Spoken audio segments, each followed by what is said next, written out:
여러분, 이제 로마서 강해가 얼마 남지 않았습니다. 왜냐? 벌써 로마서 몇 장이 마지막 장인지 아십니까?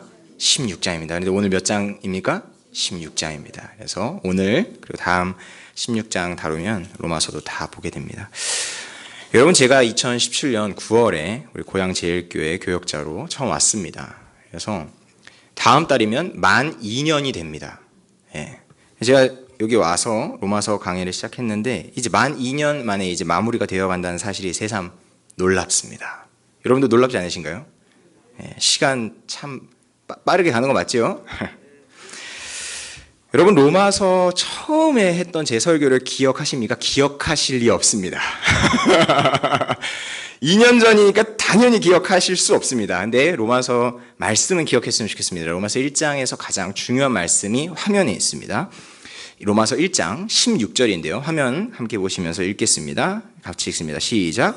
내가 복음을 부끄러워하지 아니하노니 이 복음은 모든 믿는 자에게 구원을 주시는 하나님의 능력이 됨이라. 먼저는 유대인에게요 그리고 헬라인에게로다. 아멘. 여러분, 다른 건 다 잊으셔도 방금 읽었던 우리 로마서 1장 16절 말씀 기억해 주시면 좋겠습니다. 바울은 무엇을 전달하고 싶어 했습니까? 복음을 전달하고 싶어 했습니다. 그러니까 여러 번 로마 교회를 방문하고 싶었어요, 바울이. 왜? 이 복음을 전하고 싶었거든요. 그런데 그것이 계속해서 길이 막혔습니다. 그래서 바울은 그 복음을 전하고자 그것을 정리하여서 이 로마서를 쓴 것입니다. 근데 로마서를 처음 시작할 때 바울은 이 복음을 그래서 쫙 시작을 합니다. 그래서 복음을, 여러분들이 로마서를 읽으신 분들은 복음이 이것이구나 하면서 알게 될 겁니다. 그러면 바울이 편지를 마무리하는 시점에서 바울이 똑똑한 교사라면 처음에 자신이 강조했던 것을 마지막에 어떻게 하겠습니까? 다시 강조해야 하지 않겠습니까? 그렇죠? 그래서 수미상관을 맞추면서 이렇게 마무리를 딱 해가지고 이게 내가 정말 전달하고 싶은 바야 라고 얘기를 해야 될 겁니다. 그럼 1장에서 복음을 얘기했기 때문에 16장에서도 그 복음에 대한 얘기, 하나님의 능력에 대한 얘기가 나오면 정말 바울은 아주 요점만 딱 하는 그런 강사다라고도 우리가 볼 수 있을 겁니다. 그런데 오늘 우리가 읽은 이 16장은 굉장히 생소합니다. 여러분, 16장 한번 보십시오.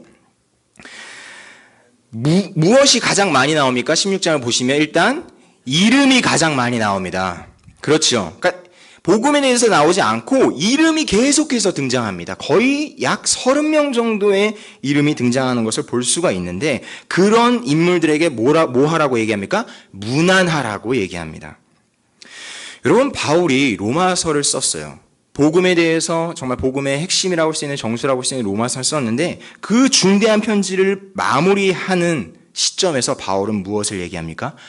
문안 인사라고 얘기합니다.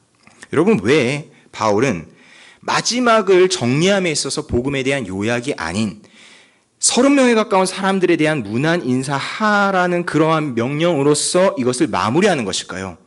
그것은 기독교에 있어서 복음이라는 메시지만큼 중요한 게 무엇이냐? 복음을 담는 메신저이기 때문에 그렇습니다. 그러니까 메시지만큼 중요한 것이 무엇이냐? 그 메시지를 전달하는 메신저입니다. 그러니까 사람들이라는 얘기입니다. 복음은 바울이 만든 것이 아닙니다. 이미 바울이 얘기한 것처럼 자신이 만든 게 아닙니다. 사람이 창조한 것이 아닙니다. 복음은 하늘에서 내려온 하나님의 메시지입니다. 복음은 태초부터 죄로 인해 죽어가는 백성들을 향한 하나님의 사랑의 부름입니다. 그래서 그 복음을 바울은 전달하기 원했습니다. 여러분, 로마서 전체를 통해서 바울이 그것을 계속해서 제시하였습니다. 그래서 로마서 읽은 사람들은 주님이 이토록 우리를 사랑하시는구나 라는 것을 깨달을 수 있을 것입니다. 그런데 우리가 방금 얘기했듯이 로마서 마지막에 가서는 왜 바울이 거의 30명에 가까운 사람들의 이름을 불러가면서 그들을 언급하고 그들을 향해서 문안하라고 얘기할까요? 근데 우리는 이 이름을 읽으면서 이게 굉장히 우리에게 생소하지 않습니까? 한글 민수, 철수 이런 이름도 아니라 굉장히 어려운 이름입니다. 발음하기도 어려워요. 마치 마태복음에 나오는 어떤 족보처럼 느껴져서 우리는 이것이 별로 중요하지 않다라고 여겨지고 그냥 넘어갈 수 있는 위험이 있습니다. 여러분, 근데 바울은 마지막 로마서를 이렇게 마무리한 이유가 있습니다. 다시 말씀드립니다. 복음에 있어서 메시지도 중요하지만 무엇도 중요하기 때문입니까? 메신저도 중요하기 때문에 그렇습니다. 여러분, 사탄이 하나님의 교회를 공격하는 데는 메시지들을 공격하기도 하지만 메신저를 공격하는 것도 거기에 있습니다. 그러니까 메시지를 변질시키기도 하죠. 그래서 이단 사상, 잘못된 교리들을 전파하기도 합니다. 그런데 더 효과적인 것이 있습니다. 복음을 맡은 교회를 변질시키는 것입니다. 왜냐? 아무리 정말 순수한 복음을 전달받았을지라도 그 복음을 전달하는 메신저가 오염이 되고 변질이 된다면 자연스럽게 그 복음의 메시지도 오염될 것이기 때문에 그렇습니다. 여러분 이러한 얘기 많이 들어보셨을 겁니다. 나는 예수는 믿는데 예수쟁이들은 믿지 않는다. 나는 교회에서 하는 얘기는 다 좋다고 생각하지만 교회 다니는 사람은 별로 좋아하지 않는다. 여러분 이런 얘기들을 들으면서 우리는 마음이 아프지만 실제로 우리가 교회 생활을 하면서도 상처도 많이 입고 어떻게 믿는 사람이 저래 라는 것을 우리 스스로가 피부로 경험하기 때문에 수긍하곤 합니다. 참으로 안타까운 일이 아닐 수 없죠. 여러분 그래서 우리는 이 복음의 메시지를 지키기 위해 이 복음의 순수성을 지키기 위해서도 노력해야 하지만 무엇을 위해서도 노력해야 합니까? 메신저, 이 교회를 지키기 위해서도 이것이 변질되지 않게 하기 위해서도 노력해야 합니다. 그럼 우리가 어떻게 해야 이 복음을 전달하는 이 메신저들이 변질되지 않도록 보호할 수 있을까요? 그 비결이 바로 오늘 우리가 읽은 로마서 16장에 나와 있습니다. 여러분 우리가 읽은 이 16장 1절부터 16절에서 가장 많이 반복된 것이 두 가지가 있습니다. 한번 본문을 보면서 찾아보십시오. 첫 번째 무엇입니까?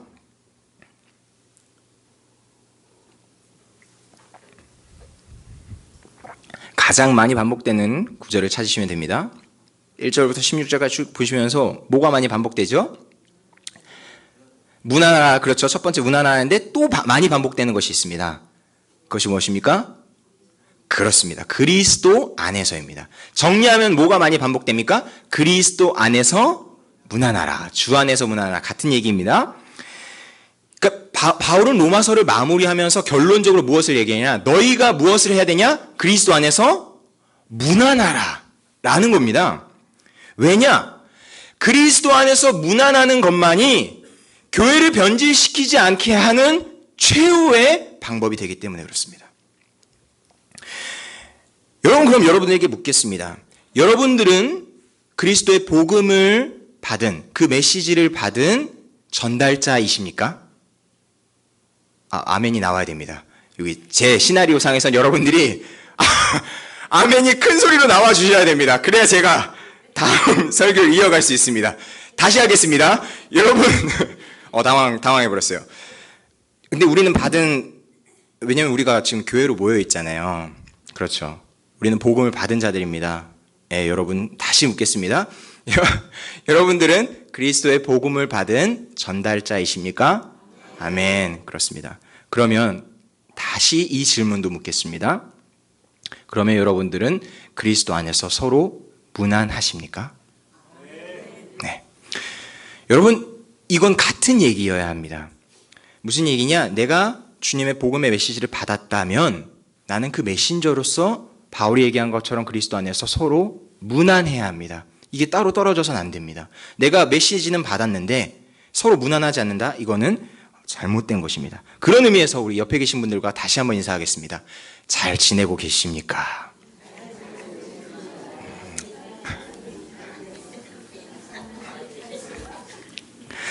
여러분 그런데요. 이 그리스도 안에서 무난하라라는 이 바울의 요구가 단순히 우리가 방금 나눈 것처럼 이렇게 잘 지냅니까? 안녕하십니까? 정도로 끝나는 거였다면 바울이 이렇게 강조를 했을까요? 그렇지 않습니다. 바울이 무난하라는 것은 안녕을 묻는 것보다 훨씬 더 깊은 의미가 있는 것입니다. 그것이 오늘 설교의 주제입니다. 그러니까 단순히 바울은 교회 안에서 인사의 문화를 다룬 게 아니고 서로 안부만 묻고 끝내라는 얘기가 아니라 무난하라는 얘기는 서로 강력하게 교제하라라는 얘기입니다. 여러분, 바울이 무난하라는 것을요, 이 원어로 보시면은 되게 강력한 명령조로 쓰고 있습니다. 그러니까 이게 우리에게 있어서는 무난하라, 무난하라니까 되게 부드럽게 들리시지만 되게 강력하게 얘기하는 겁니다. 무난해야 한다. 너희가 그리스도 안에서 서로 무난해야 한다라고 바울은 얘기하는 겁니다. 그러니까 바울이 왜 이토록 무난함을 강조하는 것인가를 우리가 이해하기 위해서는 이 편지를 받는 로마 교회의 형편이 어떠한지를 우리가 이해를 해야 합니다. 이 로마 교회가 어떠한 모습인지를 우리가 이해해야 왜 무난하라고 하는지를 우리가 좀 더 피부로 와닿을 수 있습니다. 자, 그러면 하나 더 질문하겠습니다. 여러분, 로마 교회에 쓴 바울의 편지가 로마서입니다. 그러면 로마 교회는 어떠한 모습이었을까요? 한번 생각해 보세요. 로마 교회는 어떠한 모습이었을까요?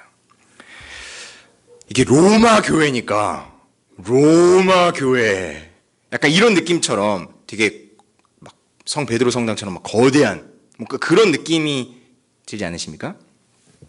그런데 여러분 놀라지 마십시오. 로마 교회는 일단 건물이 없습니다. 네. 우리와 같은 건물이 로마 교회는 존재하지 않았습니다. 왜 그러냐? 그 당시 때 로마는 교회를 핍박하고 있었기 때문에 그렇습니다. 네. 여러분 중국을 보시면 아시죠? 중국 교회 막 이렇게 못 짓죠. 그러면 어떻게 됩니까? 성도들이 다 지하교회로 가죠. 비슷합니다.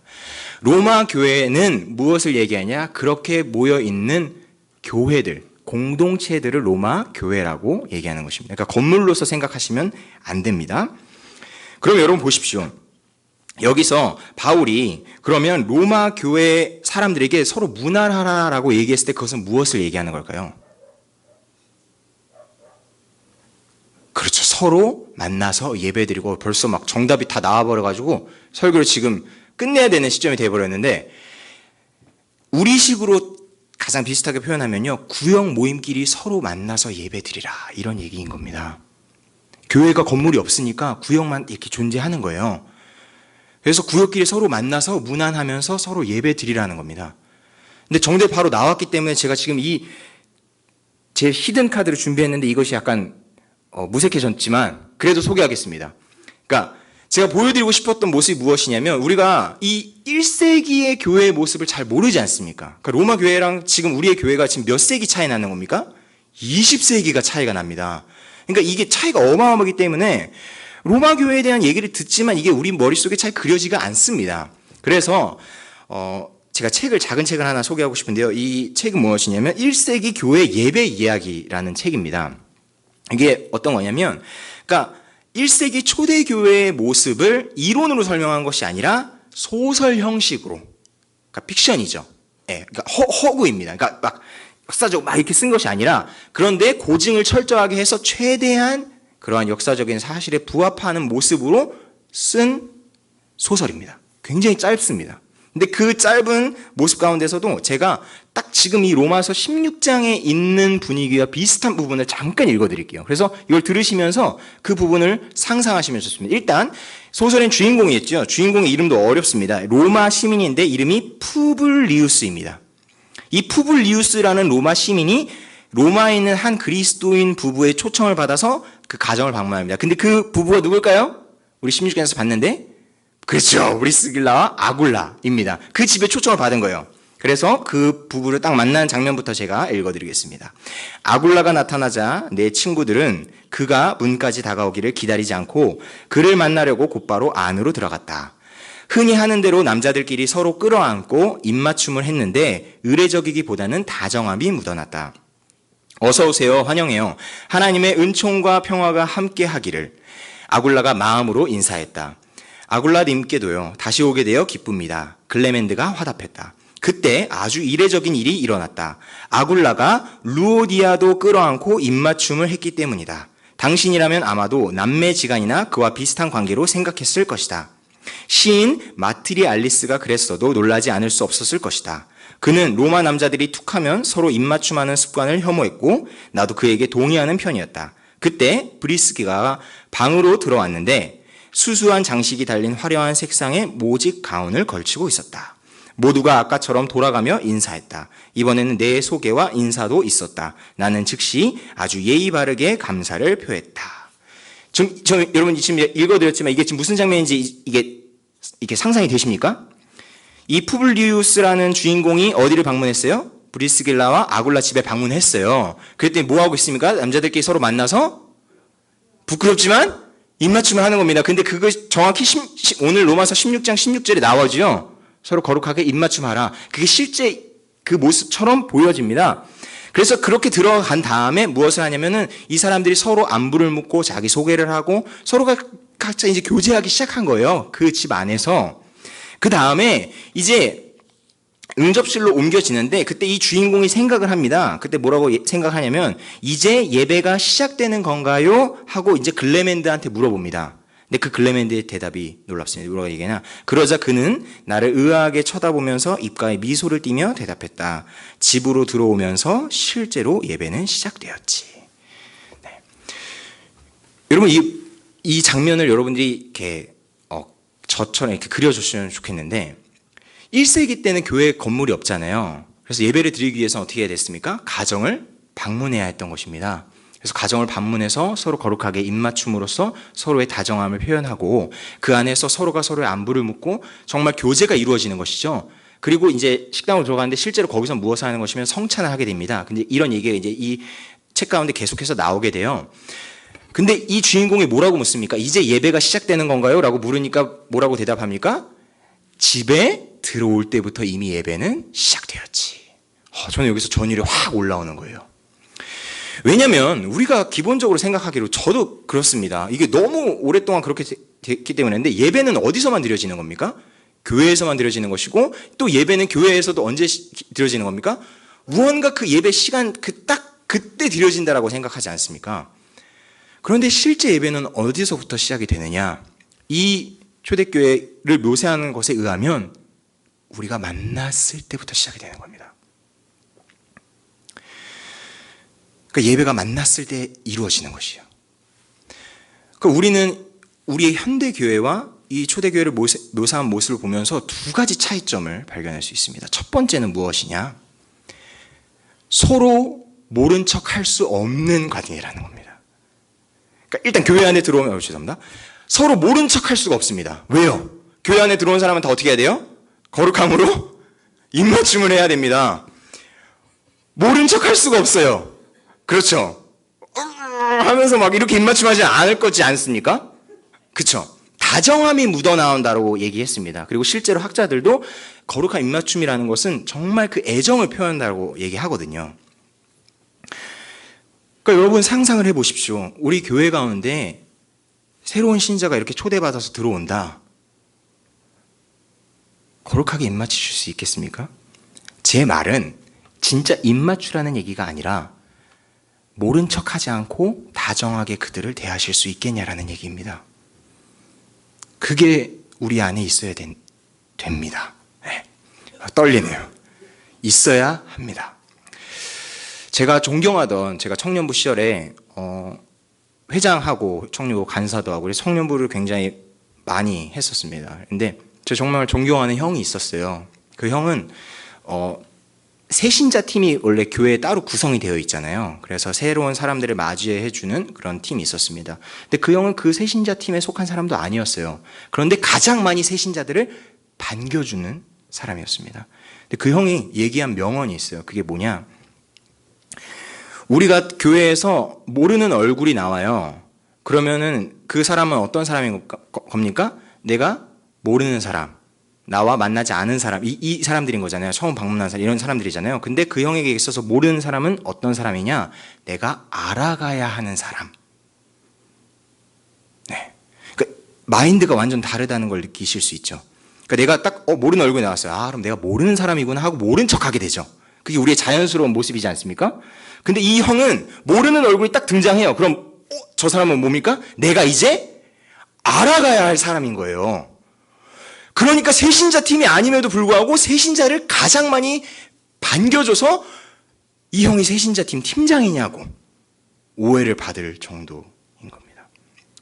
여러분, 근데 저는 이 형의 모습이 우리의 모두의 모습이어야 한다고 생각합니다. 그리고 실제로 이러한 모습이 이 1세기 교회의 모습이었다는 것이죠. 왜요? 거룩함으로 서로 입맞추었기 때문에 서로 모른 척 할 수 없는 겁니다. 그러니까 20세기라는 어마어마한 시대 차이도 있지만 그만큼 이 관계적인 차이도 어마어마하죠. 그래서 많은 교인들이 어느 교회를 선호합니까? 대형 교회를 선호합니다. 왜 대형 교회를 선호하죠? 단순히 교회가 커서가 아닙니다.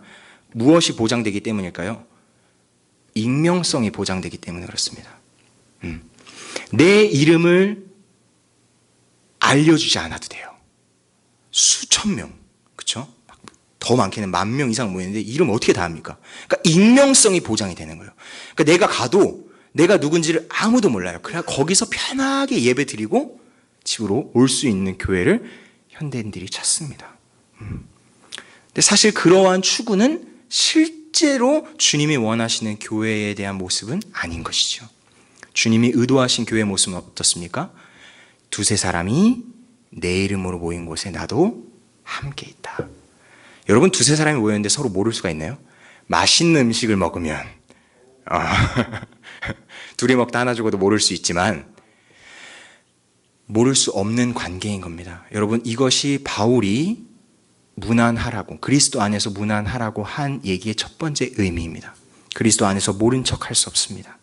그리스도 안에서 이미 우리는 한 교회이기 때문에 그렇습니다. 그래서 보십시오, 여러분. 바울은 로마를 방문한 적이 없어요. 로마 교회를 방문한 적이 없습니다. 그럼에도 불구하고 그 로마 교회에 관련된 사람들의 이름을 다 적지 않았습니까? 그만큼 바울이, 그 당시는 우리가 지금 상상할 수 없을 만큼 여행이 발달되어 있습니다. 그래서 이렇게 만났던 거예요. 그러니까 로마 사람들과 교제하고, 그래서 로마 교회의 얘기를 듣고 바울이 로마를 방문하기 원했지만 방문하지 못한 가운데서 편지를 쓴 겁니다. 그런 것들이 이해가 되시면 좋겠어요. 그런데도 불구하고 바울은 로마 교회를 연결해주는 정말 중매쟁이로서의 역할을 톡톡히 해주고 있는 것이죠. 내가 서로 무난해라. 모른 척하지 말아라. 가정에 있는 모이는 교회들끼리 서로 방문해라. 서로 초대해라. 서로 예배해라. 라고 얘기하는 것입니다. 이것이 바로 바울이 또한 말하고자 하는 이 현대교회와의 두 번째 차이점입니다. 예배가 언제부터 시작됩니까? 사람들이 모이는 그곳에서부터 시작이 된다는 것입니다.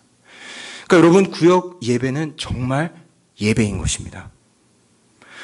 여러분들이 지금은 8, 9월이라서 구역 모임을 쉬고 있지만, 7월, 8월이라서 구역 모임을 쉬고 있지만 몇 주 뒤, 2주 뒤에 시작되는 9월부터는 정말 그 예배를 예배로서 시작해 주셨으면 좋겠습니다.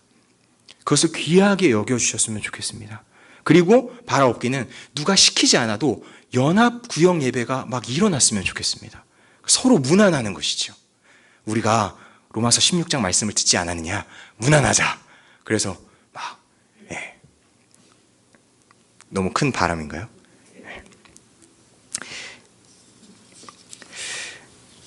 여러분,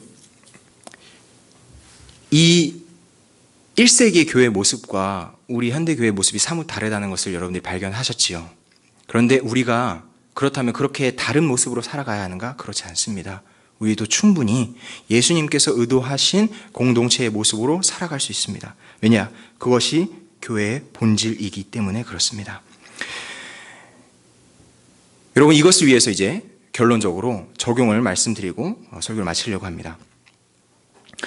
그리스도 안에서 무난하나라는 바울의 명령은 예배의 본질이 무엇인지를 우리에게 보여줍니다. 그렇다면 우리가 정말 어떻게 살아가야 될까? 두 가지를 말씀드리는데, 첫 번째, 공적 예배 시간 이외의 시간을 다른 분들과 함께 보내셔야 합니다. 이것이 첫 번째 적용입니다. 공적 예배 시간 이외의 시간을 다른 분들과 보내셔야 합니다. 우리 공적 예배 뭐 있죠? 새벽 예배 있고요. 그렇죠? 수요 예배, 금요 예배, 또 주일 낮 예배, 또 주일 오늘 저녁 예배까지 이런 공적 예배를 제외하고 바깥에 있는 시간 가운데서 서로 만남과 교제가 있어야 합니다. 왜 제가 이것을 말씀드리냐?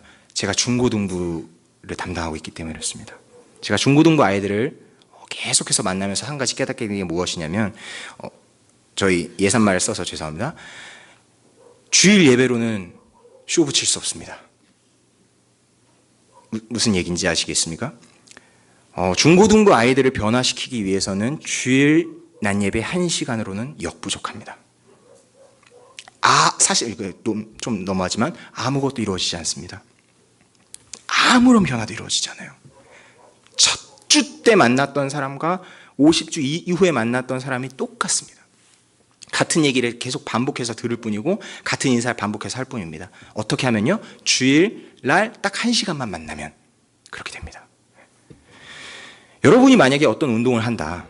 만약에 여러분들이 넌 크리스찬이라서 골프를 친다 했을 때 일주일에 한 번만 딱 1시간만 골프를 친다 해보십시오. 그럼 그 사람의 골프 실력이 늘까요? 절대 늘 수 없습니다. 1시간 여기 골프장이 많으니까요. 거기서 멋진 폼을 드러내고 멋진 그런 스윙을 하기 위해서는 보이지 않는 곳에서 수많은 연습이 필요할 것입니다. 여러분, 우리 교회가 정말 거룩한 입맞춤과 같은 다정함이 묻어나오고 우리가 정말 딱 만났을 때 우리 서로 안에서 막 일어나는 것이 있지 않습니까? 서로가 반가워서 이게 교제가 딱 이루어지는 것은 결코 1시간으로는 이루어질 수 없다는 겁니다. 그러려면 어떻게 해야 됩니까? 의도적으로 교회 밖의 시간에서 여러분들이 만나셔야 합니다. 만나셔서 안부도 묻고 밥도 먹고 같이 마실도 나가고, 그거가 이루어질 때 이렇게 공적 예배로 모이면 어떻게 됩니까? 그게 더 시너지 효과를 일으키면서 그냥 느껴져요. 이 예배당에 딱 들어올 때 그 따뜻함이 느껴지게 되는 것입니다. 두 번째 적용을 말씀드리면, 메시지만큼 메신저로서의 삶을 살아내셔야 합니다. 굉장히 어렵지만 비유를 하나 드리면 이거와 같습니다. 시끄럽게 떠드는 아이들이 있어요. 근데 그 시끄럽게 떠드는 아이들을 향해 조용히 해! 하면서 소리 지르는 어른과 같은 모습이셔서는 안 됩니다. 무슨 얘기인지 아시겠나요? 막 아이들이 시끄럽게 떠들어요. 근데 어른이 와서 조용히 해! 라고 크게 소리를 질러버리면 아이들은 어떻게 합니까? 자기가 조용히 하라고 하면서 시끄럽게 하고 있잖아요. 여러분, 이게 무슨 얘기인지 아시겠죠? 메시지는 어떻습니까? 조용히 해입니다. 그런데 그 메시지를 발화하는 메신저가 어떻게 합니까? 조용한 목소리로 얘기하지 않잖아요. 그럼 아이들은 그 메시지보다 무엇을 받아들입니까? 그 메신저가 어떠한 모습을 하는가를 받아들이는 겁니다. 그럼 아이들은 혼동하게 되는 것이죠. 조용히 하라고 하면서 제일 큰 목소리로 얘기를 해버리니까요. 이것은 하나의 비유입니다. 우리가 복음이라는 메시지를 받았다면요, 메신저로서의 삶도 복음과 같아야 됩니다. 근데 복음의 메시지는 무엇입니까? 사랑입니다. 그러면 우리도 어떤 삶을 살아야 될까요? 사랑의 삶을 살아야 하는 것입니다. 그래서 어렵죠. 그래서 바울이 그리스도 안에서 서로 무난하라는 이 명령은 이처럼 단순히 안녕하세요, 잘 지내십니까? 라는 인사의 차원을 넘어서서 정말 그리스도 안에서 함께 교제하라, 그리스도 안에서 함께 예배하라, 그리스도 안에서 서로를 아껴주라, 더 깊게 들어갈 수 있는 것입니다. 그리스도 안에서 그 복음의 메시지를 살아내라. 그리고 바울의 다른 편지에 써져 있는 것처럼 평안의 줄로 하나 되게 하신 것을, 성령께서 하나 되게 하신 것을 힘써 지키라 라고까지 해석할 수 있을 것입니다. 자, 그러면 이제 마지막으로 묻겠습니다. 여러분, 그리스도 안에서 무난하고 계십니까? 저는 우리 고향 제일교회가 그리스도 안에서 무난하는 교회 되길 주님의 이름으로 축복합니다. 기도하겠습니다.